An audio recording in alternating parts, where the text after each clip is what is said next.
अस्सलाम वालेकुम दोस्तों इस रूह ज़मीन पर ऐसी कई शख्सियात ने जन्म लिया जिनका कायनात के मुख्तलिफ उलूम पर फ़िक्री सरमाया बतौर यादगार आज भी मौजूद है और जिसे इस्लामी तारीख पर नुमाया मकाम हासिल है। उन्हीं में से एक शेख इब्नुल अरबी हैं। शेख इब्नुल अरबी का पूरा नाम अबू अब्दुल्ला मोहम्मद बिन अली बिन मोहम्मद इब्नुल अरबी उल हातमी ताई था। इनका लक़ब इब्नुल अरबी था। आप 1165 ईस्वी को मर्सिया में एक मुअज़्ज़िज़ अरबी ख़ानदान में पैदा हुए जो कि मशहूर ज़माना सखी हातिम ताई के नस्ब से था। कुरान और हदीस की इब्तदाई तालीम आपने अपने वालिद से ही हासिल की।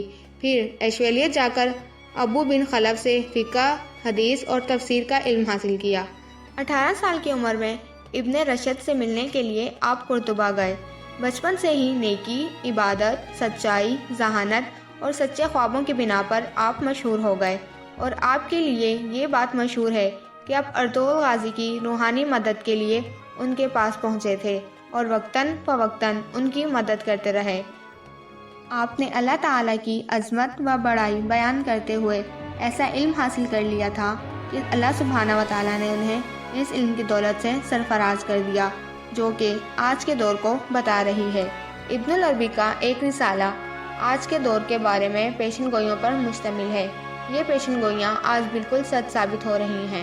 यूँ महसूस होता है कि हुज़ूर की इस हदीस के मुताबिक कि मोमिन की फरासत से डरो कि वो अल्लाह ताला के नूर से देख रहा होता है। शेख इब्नुल अरबी के लिखे गए अल्फाज कुछ यूँ थे। कुर्बे क़यामत में ऐसे दिन आएंगे कि मशरिक़ वाले मग़रिब की तारीफ़ करेंगे और उसकी खूबियों पर फरिश्ता होंगे और मग़रिब वाले मशरिक़ के मुहासिन पर शिफ्ता होंगे। दौलतमंद मुफलिसों को बेहतर समझेंगे और मुफलिस दौलतमंदों को हैरत से देखेंगे। गर्ज ये कि एक दूसरे को देखकर हसद की आग में जलेंगे। लोग अपने अंदर की खुशियों और खूबियों को भूल जाएंगे। और आप मज़ीद फरमाते हैं कि औरतें मर्दों के मुकाबले में अक्ल व हुनर में बढ़ जाएंगी और मर्दों की मर्दानगी फ़कत रस्मी रह जाएगी। आखिरत के रास्तों से बेपरवाही और सड़कों के रास्ते खूबसूरत बनाए जाएंगे।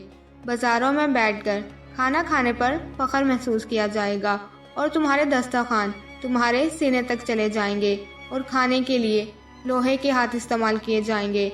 माँ बाप की इज्जत एक दोस्त के मिसल होगी और बीवियों को सजदा किया जाएगा। और मज़ीद निशानियाँ बताते हुए उन्होंने लिखा कि उस्तादों की हुर्मत छिन जाएगी और तुम्हारी जूतियाँ ज़मीन की पुष्ट ठुकराने वाली और चलते हुए तुमको मगरूर बनाने वाली होंगी। तुम जूतियों के आगे सर झुकाओगे और अमामों को पमाल करोगे। बाज़ारों में तुम देखोगे कि रात के वक्त सूरज सवा नेज़े पर आता है मगर उस वक्त तुम्हारी बसारत और बसीरत में खलल पड़ेगा। खुदा के नाम के बगैर किताबें लिखी जाएंगी और तुम्हारा लिखना भी लोहे का मोहताज होगा और तुम्हारी किताबें भी लोहे की दस्तकारी से ही तैयार होंगी। उस वक्त इंसान अपने ख़यालात दूसरे मुल्क और शहरों के लोगों को आन की आन भेज दिया करेंगे और तब तलवारें मयानों से तड़प तड़प के निकलेंगी और आग की बारिश होगी। इस बारिश में आग के भारी भारी ओले होंगे जो कि आदमियों को दम भर में तबाह व बर्बाद कर देंगे। और फिर मज़ीद लिखते हैं कि अरब कबाइल की तरह तमाम दुनिया में जहालत फैल जाएगी। तेल और खून और कई बिना पर लड़ाइयाँ होंगी। नेक और अक्लमंद लोग चाहेंगे कि ये बेवकूफ़ी की ज़िद ख़त्म हो जाए। बादशाहों के महल सरनगू हो जाएंगे। दौलतमंदों के घर फाका कुशी शुरू हो जाएगी। औरतों और बच्चों की लाशें जंगलों में पड़ी सड़ती होंगी। उस जंग के बाद कोई भी बादशाहों की बात ना मानेगा और घर घर की एक अलहदा अदालत होगी। और फिर बतौर नसीहत आप लिखते हैं कि अगर तुम उस दौर में मौजूद हो तो हर वक्त अल्लाह ताला से तौबा करो और खुदा के हुजूर सजदे में गिरकर पनाह मांगो। खुदा के नेक बंदों को उस वक्त घबराना नहीं चाहिए। जब आप खालिक़ हकीकी का दामन थाम लेंगे तो वो आफियत देगा। दोस्तों, अब हम देख सकते हैं कि ये निशानियाँ किस हद तक और कौन कौन सी पूरी हो चुकी हैं।